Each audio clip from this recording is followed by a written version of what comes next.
statement about Mark Cruz. Mark Cruz, anyway.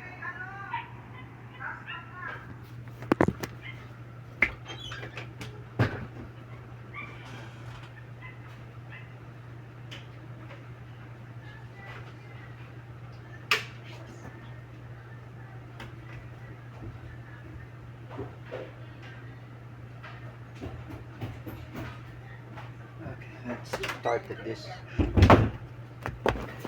I'm just gonna say to Mark Cruz, Mark Domingo Cruz, with all due respect, just stop posting about against Duterte. I've been already repeated you many times. It's not a cyberbullying, Mark Cruz, it's a giving a lots of warning. J-Rick is very angry at you. Even I was very angry at you. Oh, Shania Kiana is very angry at you. Oh, even the Duterte supporters are angry at you, Mark Cruz.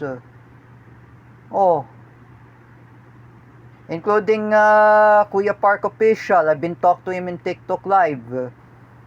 I already told him that if Mark Cruz posting lots of nonsense about against Duterte, he will arson his house in San Pedro, Laguna.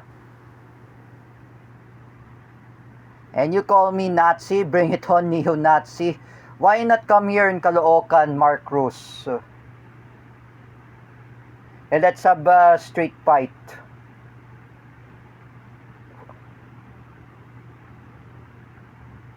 This guy has no really how to respect. How many you just bully anyone? Oh, how many bully that he just bullied to other fellow autism, especially Juan Carlo Pabale. Juan Carlo Pabale really hates you, Mark Cruz. Even Ryan Chris Lucero hates you. Is this what the proud to be a Christianity? Posting nonsense, posting political, posting about fighting to your current enemies, especially Juan Carlo Pabale and Ryan Chris Lucero. That's why Dan Mardayaw really hates you, Mark Cruz. What you're gonna say to yourself, Mark Cruz? Let me ask you something anyway. Kailan ka ba titigil sa pagpo-post ng kung anong nonsense dyan? Like I said, even Rodrigo Duterte's children, you involving them, and you involving Rene Bartebonia. Yeah, as for me, Mark Cruz, stop posting nonsense. You are a bully, Mark Cruz.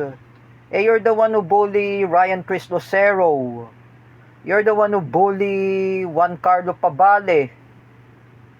And you're dragging Christian Mingito into a fight. Don't you even know, Mark Cruz, when you judge your enemies?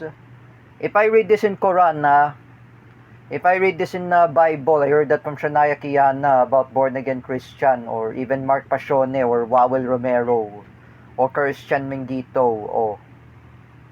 When you read the Bible, when you make enemies, is this very nice to make enemies? I'm just saying, Mark Cruz, oh. And you don't know what you're talking about. Oh, I'm just saying to the parents of Mark Cruz, advise your son to stop posting against Duterte siblings. If the Duterte siblings are planning to raid or arson of Mark Cruz's house, that will be happen to him. It means I was told by Jeric Silva, I was told by Kuya Park Official, kukuyugin ka na, Mark Cruz, ng mga Duterte supporters. If I am warning you, if you just stop posting about against Duterte, this is really defiant, this is resilience. The DDS supporters are very angry at you. They are angry, they are showing the resilience and reflection. You will reflect yourself, Mark Cruz.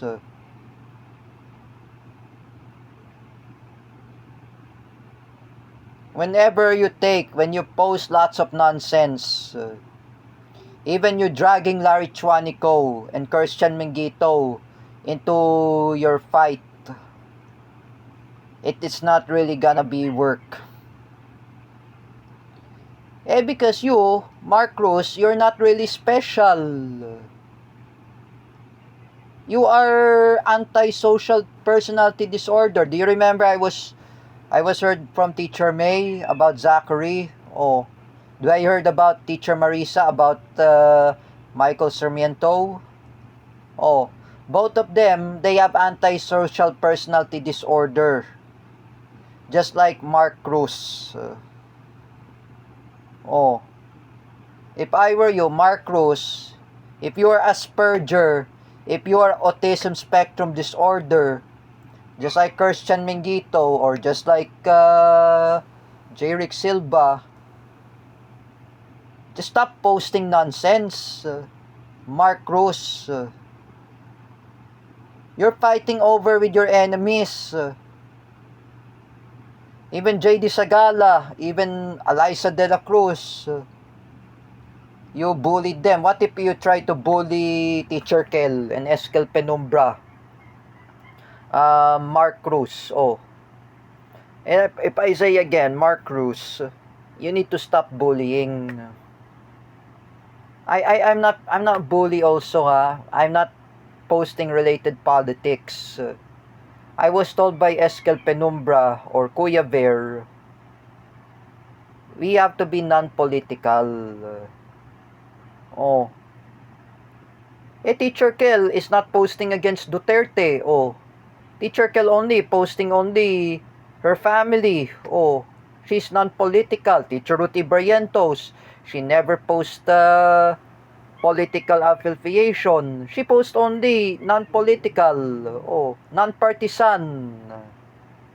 What about Teacher Jessa Fernandez, and Sir Calvin Cuevas? Do they post about politics in Facebook? No. They are posting only about their family and children. But this guy, Mark Cruz, he posting only in Instagram and Threads about against Duterte. Mark Cruz, Sara Duterte is a lawyer. Mark Cruz, you don't know what you're talking about. Do you even know that Man Scarpio, that was Sara Duterte's husband, was a lawyer? You don't know who is a lawyer? If you post against Sara Duterte, Mark Cruz, there is a husband of Sara Duterte, Man Scarpio. He will sue against you. Because this is hard to say to that imbecile BBM follower named Mark Domingo Quason Cruz. He is not really special. He is abnormal. I never say that to Wawel. Wawel is not abnormal too. Wawel is acting herself normal. Wawel is acting like herself special. She is Down syndrome. She's not posting about what's that? Political. Wawel is a non-political. Wawel Romero or Ronald Rebena, non-political, non-partisan. Same as Cedric Mariano, same as Dan Mardayaw. They are non-political. If I were you, Mark Cruz, if you don't understand with your parents, even your family members, you need to stop posting. Oh, that is really misunderstanding. This is hard to say that for example, I accuse teacher Alexandra Pagkalinawan for posting politics. Oh, I reprimand her. Oh, because it's wrong to post any political affiliation. Unlike you, Mark Cruz, if you don't understand what you're talking about, oh, just like I was told by Teacher May Tiburcio, oh, you remember about in social media etiquette, before you click, we discussed that in last 2018, oh, during the time I was with Jens, I was with Nicolo, I was with Lawrence Villawan, I was with Bill Galang and Yvette. We talk about social media etiquette, oh, during the time of Pope Francis when he was alive. If I were you, Mark Cruz, stop posting about political. Stop posting about against Sara Duterte. You know, the Duterte supporters are angry at you, Mark Cruz. Kuya Park official, I'd curse you a PI word in Tagalog. Oh, what was Kuya Park official said? Oh, putang ina mo, Mark Cruz. Hindi ka kasi titigil sa pagpo-post mo. Oh, like Kuya Park said. So, I never say bad words. Kuya Park official had accuses you, Mark Cruz. You're posting nonsense. Oh, is this what you like, to bully anyone? And you call me I'm a bully? Eh, you're a bully, Mark Cruz.